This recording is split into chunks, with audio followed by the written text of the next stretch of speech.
नागपूर विधान परिषद मतदारसंघातून भाजपाचे राजू पोद्दार विजयी झालेत। राजू पोद्दार 552 मतांनी विजयी झालेत, तर विरोधातील काँग्रेसच्या अतुल लोंढेंचा निवडणुकीत पराभव झालाय। महाविकास आघाडीची 99 मतं इथं फुटलेली आहेत।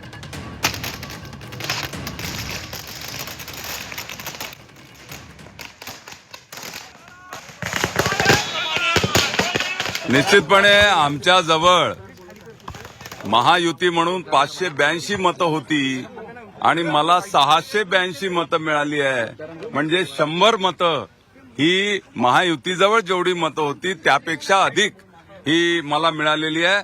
आणि काँग्रेसचा तर अतिशय वाईट पराभव त्या ठिकाणी झालाय।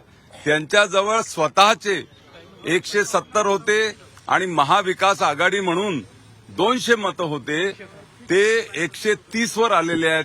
म्हणजे महाविकास आघाडीचे 70 मतं आणि काँग्रेसचे 40 मतं हे त्या ठिकाणी त्यांना मिळालेले आहे। मोठ्या प्रमाणात काँग्रेसचा दारुण पराभव या निवडणुकीमध्ये झालाय आणि त्यांच्या नेतृत्वावर मोठं प्रश्नचिन्ह या निवडणुकीच्या निमित्तानं निर्माण झालेलं आहे।